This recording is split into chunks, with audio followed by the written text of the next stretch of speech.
Selamat pagi, hari ini kita akan membahas materi kita mengenai atmosfer. Adapun topik-topik yang mau kita lihat di materi ini adalah yang pertama mengenai pengertian dari atmosfer itu sendiri. Lalu kedua yang mau kita lihat adalah mengenai fungsi dari atmosfer. Yang ketiga komposisi atmosfer. Lalu yang keempat lapisan-lapisan penyusun atmosfer. Dan di pertemuan selanjutnya nanti kita akan membahas mengenai cuaca dan iklim. Di sini nanti yang kita bahas adalah mengenai unsur-unsur cuaca dan iklim itu sendiri. Nah, ini adalah topik yang mau kita bahas di atmosfer. Nah, yang pertama kita bahas adalah mengenai pengertian dari atmosfer itu sendiri. Nah, di sini ada dua pengertian. Yang pertama adalah pengertian menurut para ahli geografi atau ahli bumi.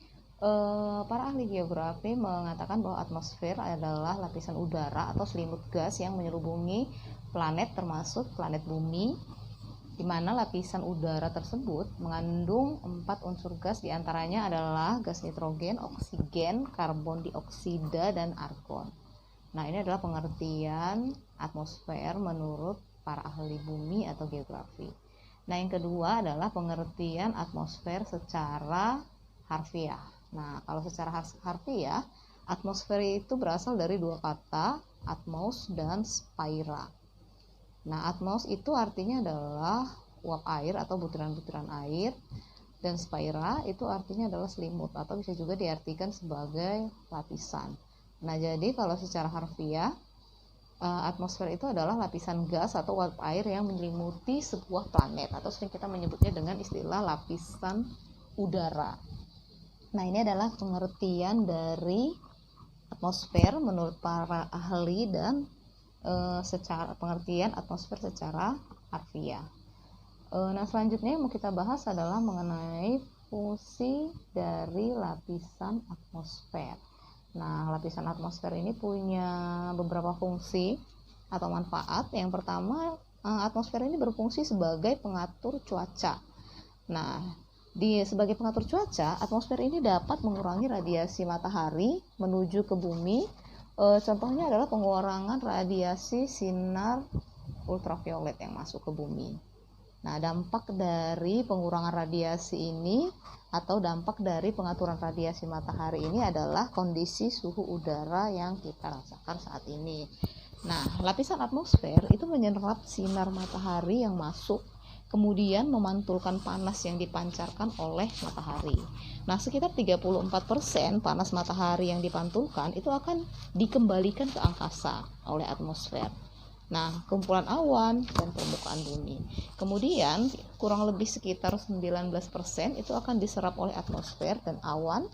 Lalu kurang lebih dari 47% itulah yang mencapai ke bumi. Artinya, panas yang sampai ke kita itu sudah mengalami penyerapan atau sudah difilterisasi oleh atmosfer dan awan. Makanya suhu yang sampai ke bumi itu tidak sepanas suhu yang datang dari matahari.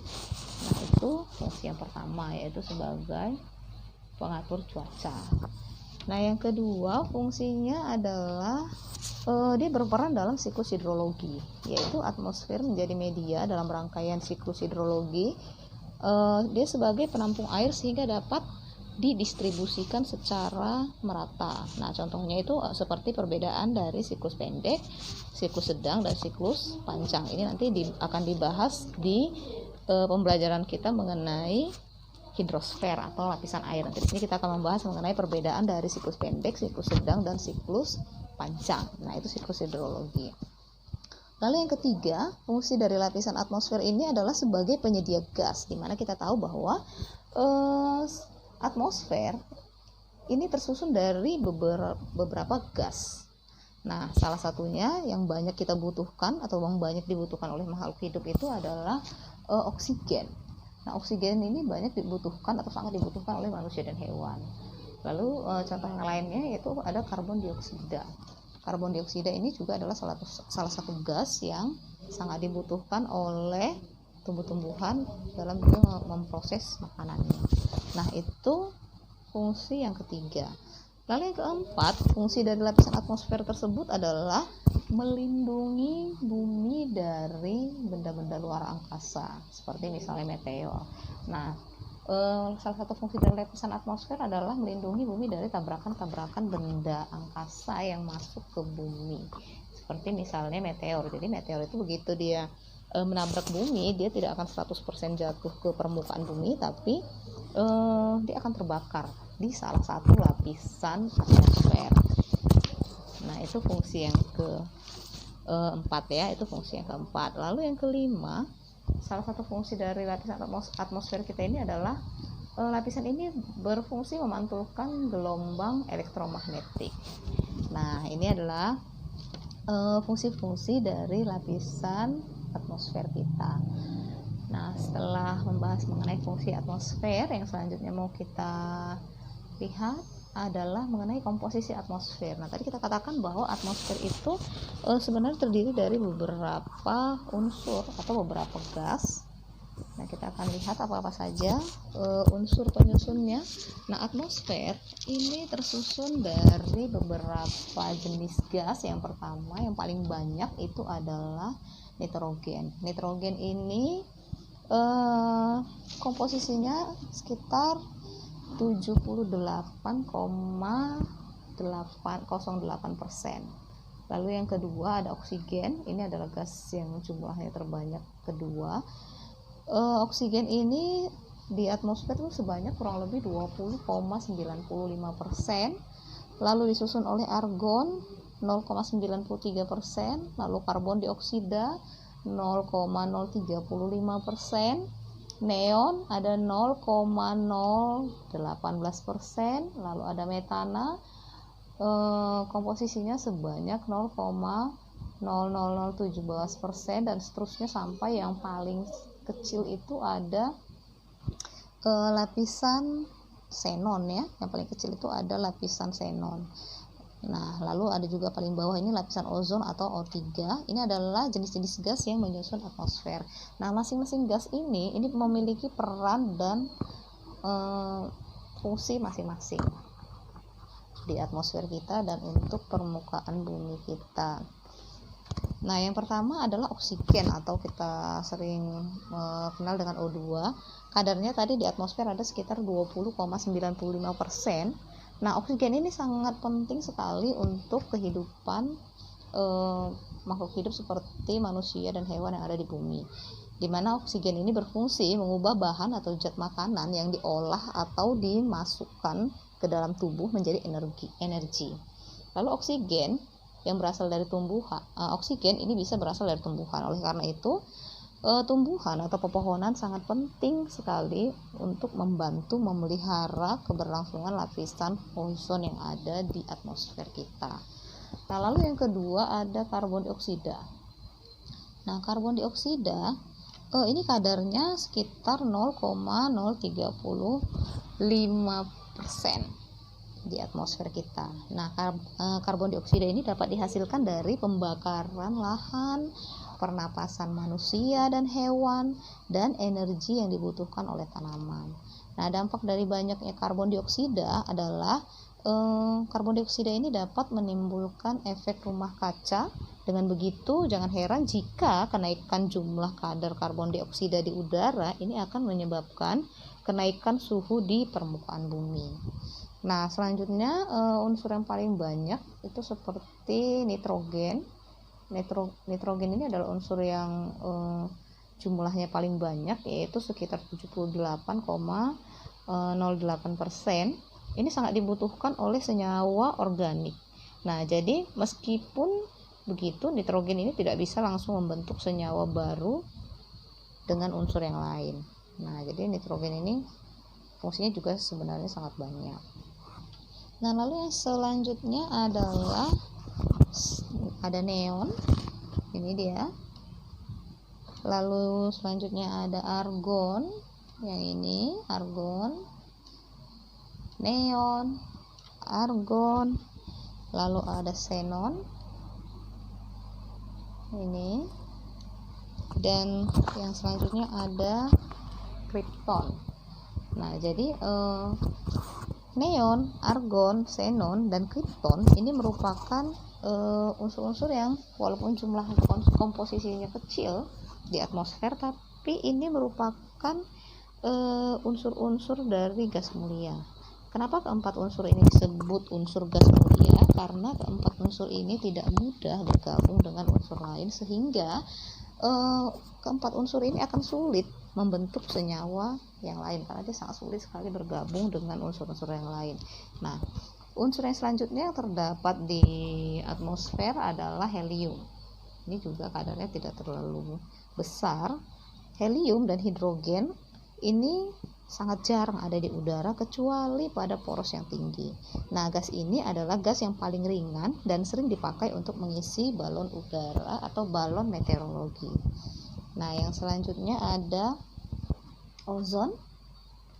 Nah, lapisan ozon ini walaupun kadarnya juga tidak terlalu besar, tapi lapisan ozon ini adalah lapisan yang sangat penting untuk memfilter atau menyaring ultraviolet yang masuk ke bumi. Nah, ozon adalah bentuk lain dari oksigen yang sangat efektif dalam menyerap radiasi ultraviolet, di mana radiasi ini mempunyai energi yang sangat besar dan berbahaya bagi tubuh manusia. Nah, yang terakhir adalah uap air. Lalu uap air ini merupakan hasil penguapan dari laut, danau, kolam, sungai, dan dari transpirasi tanaman. Nah, ini juga nanti sangat berperan penting dalam siklus hidrologi. Lalu uap air sangat penting dalam proses cuaca dan iklim. Kenapa? Karena uap air ini dapat merubah fase-fase yang ada dalam cuaca dan iklim. Nah, ini adalah komposisi atau unsur-unsur yang ada di atmosfer beserta dengan volumenya. Nah, ini dia. Lalu yang selanjutnya yang mau kita bahas adalah mengenai lapisan dari atmosfer itu sendiri. Nah, kalau kita perhatikan di sini, lapisan dari atmosfer itu yang paling bawah ini ada troposfer. Lalu di atas troposfer yang ini adalah stratosfer. Di atas stratosfer ini ada mesosfer yang ini. Lalu di atas mesosfer ada termosfer, dan yang paling atas yang berbatasan langsung dengan angkasa luar ini kita sebut dengan eksosfer. Nah, ini adalah lapisan-lapisan dari atmosfer. Nah, kita akan lihat satu persatu. Masing-masing lapisan ini nanti memiliki fungsi masing-masing, fungsi-fungsi sendiri dalam untuk melindungi bumi. Nah, kita akan lihat lapisan yang pertama. Lapisan yang pertama ini adalah lapisan troposfer. Nah, lapisan troposfer ini adalah lapisan yang paling bawah dari atmosfer dan yang paling dekat dengan permukaan bumi. Nah, lapisan troposfer ini ketinggiannya sekitar 0 sampai 12 km atau pastinya itu ada di bawah atau kurang dari 16 km.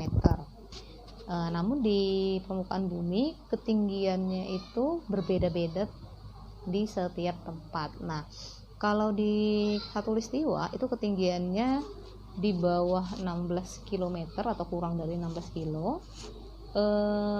Kalau di daerah sedang itu ketinggiannya sekitar kurang lebih 11 km, dan di daerah kutub ketinggiannya itu kurang lebih sekitar 8 km. Nah, ini ketinggian dari lapisan troposfer.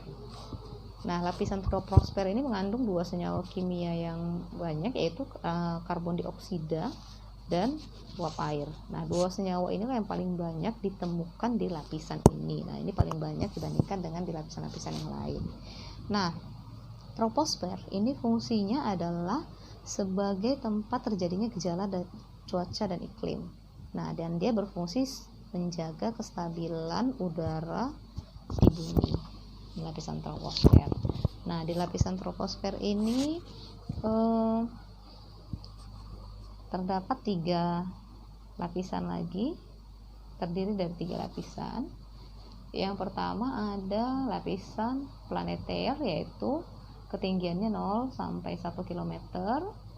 Di atas planeter ada lapisan konveksi, yaitu ketinggiannya 1 sampai 8 km. Dan Yang paling atas ada lapisan tropopause. Tropopause ini adalah lapisan yang menghubungkan antara troposfer dengan lapisan yang di atasnya, yaitu lapisan stratosfer. Nah, pada lapisan ini kegiatan udara secara vertikal sudah terhenti. Nah, ini dia lapisan-lapisan troposfer. Nah, di lapisan troposfer ini juga terjadi perubahan suhu, yaitu setiap naik 100 meter dari permukaan bumi, suhu udara akan turun sebanyak kurang lebih 0,6 derajat Celcius. Jadi semakin tinggi, semakin naik ketinggian, suhu udara akan semakin rendah. Nah, itu adalah perubahan suhu yang ada di troposfer. Nah, ini lapisan kita yang pertama, yang paling dekat dengan bumi. Lalu yang kedua, di atas troposfer, ini dia. Ini di atas troposfer ini lapisan kita yang kedua adalah lapisan stratosfer. Nah, lapisan stratosfer ini adalah lapisan yang berada di ketinggian 12 sampai 50 km di atas permukaan bumi. Nah, di sini terjadi proses inversi suhu, yaitu semakin tambah ketinggian, suhu udara akan semakin meningkat. Nah, ini yang terjadi di sini. Nah, di lapisan stratosfer ini merupakan lapisan yang bersuhu dingin itu pada lapisan yang paling bawah. Dan semakin ke atas, tadi kita sudah katakan, maka suhunya akan semakin tinggi. Nah, di lapisan ini juga terdapat lapisan ozon, di mana lapisan ozon ini berfungsi sebagai pelindung permukaan bumi dari gelombang radiasi ultraviolet yang sangat membahayakan. Nah, lapisan ozon terletak pada jarak 30 km di atas permukaan bumi. Nah, perbedaan temperatur akan mulai tampak pada lapisan ini. Contoh, perbedaan tekanan udara dan perbedaan suhu. Lapisan ini mempunyai pengaruh yang sangat penting. Kenapa dia mempunyai pengaruh yang sangat penting? Karena pada lapisan ini cahaya matahari tidak akan langsung masuk ke permukaan bumi, melainkan akan diserap terlebih dahulu. Nah, dari bagian tengah stratosfer sampai ke lapisan stratosfer yang paling atas, pola suhunya akan berubah. Berubah bagaimana? Berubah seperti yang disampaikan di sini tadi. Akan ada proses inversi suhu di mana semakin bertambahnya kenaikan ketinggian, maka suhu pun akan semakin bertambah. Nah, kenapa bisa seperti ini? Ini disebabkan karena bertambahnya lapisan dengan konsentrasi ozon.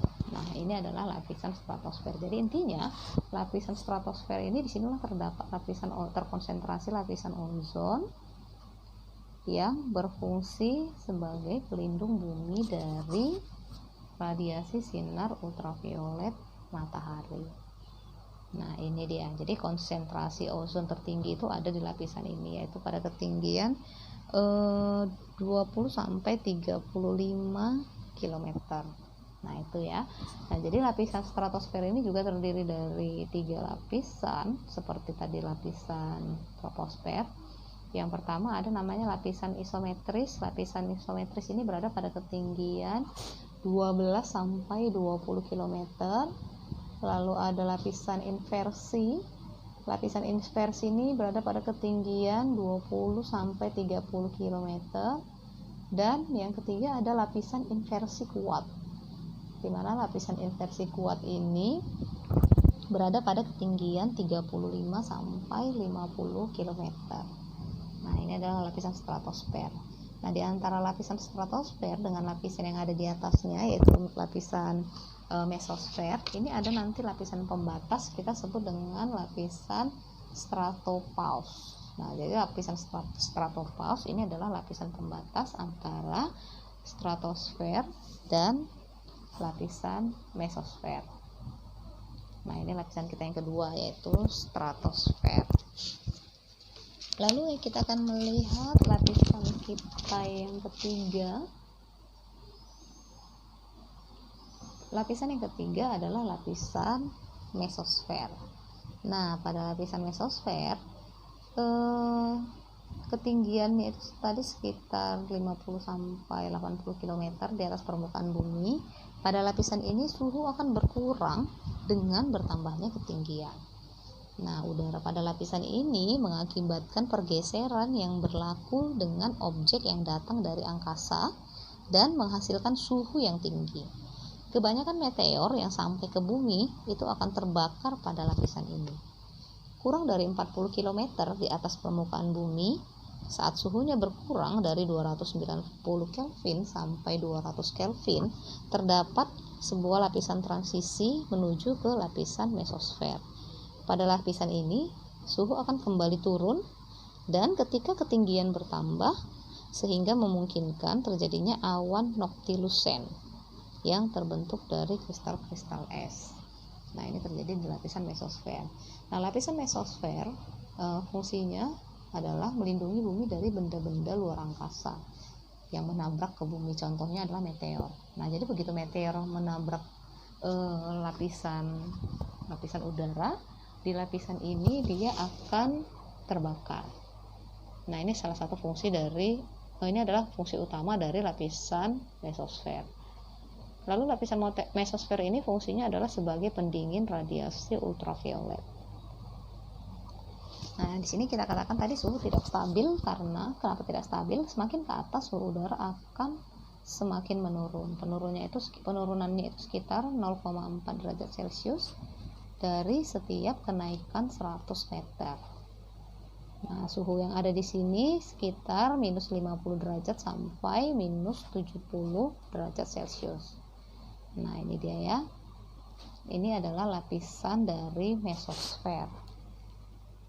Nah, di antara lapisan mesosfer dengan lapisan yang ada di atasnya yaitu termosfer, ini ada sebuah lapisan perantara. Lapisan perantara atau lapisan pembatasnya itu kita akan sebut dengan lapisan mesopause. Nah, jadi lapisan mesopause ini adalah lapisan atmosfer yang membatasi antara mesosfer dengan termosfer. Nah, ini adalah lapisan mesosfer. Di atas lapisan mesosfer terdapat lapisan termosfer atau terkadang sering disebut dengan ionosfer. Nah, lapisan termosfer ini berada pada ketinggian 80 sampai 700 km. Di sini terdapat ionisasi partikel-partikel yang memberikan efek gelombang radio.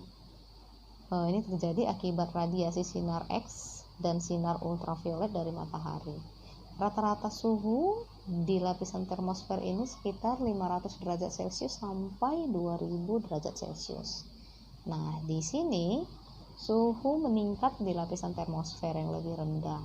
Nah, sekitar berada di ketinggian 200 sampai 300 km.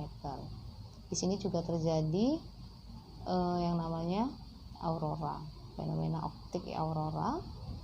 Nah, ini adalah lapisan termosfer. Transisi dari lapisan mesosfer ke termosfer itu kan dimulai pada ketinggian 81 km. Nah, lapisan ini disebut dengan termosfer karena pada lapisan ini terjadi kenaikan suhu yang cukup tinggi. Nah, perubahan ini terjadi karena serapan radiasi sinar ultraviolet. Radiasi ini menyebabkan reaksi kimia sehingga membentuk lapisan bermuatan listrik yang dikenal dengan nama ionosfer, di mana pada lapisan ini dapat memantulkan gelombang radio. Nah, jadi meski temperatur pada lapisan ini cukup tinggi, namun massa jenis udara pada lapisan ini terlalu rendah sehingga tidak mampu mengantarkan panas yang cukup ke benda-benda yang berada pada lapisan ini. Jadi walaupun temperaturnya tinggi, tapi di lapisan ini tidak mampu mengantarkan panas yang cukup ke benda yang ada di sekitarnya karena massa jenis udara pada lapisan ini terlalu rendah. Nah, ini adalah lapisan termosfer. Nah, yang terakhir yang posisinya paling atas yaitu adalah lapisan eksosfer. Nah, lapisan eksosfer ini adalah lapisan atmosfer yang paling atas, ketinggiannya lebih dari 700 km dari permukaan bumi. Lapisan ini berfungsi merefleksikan cahaya matahari. suhu di sini mencapai 2200 derajat Celcius. Lalu pada lapisan ini pergerakan molekul hidrogen cepat. Tekanan radiasi matahari lebih kuat dibandingkan dengan tarikan gravitasi bumi.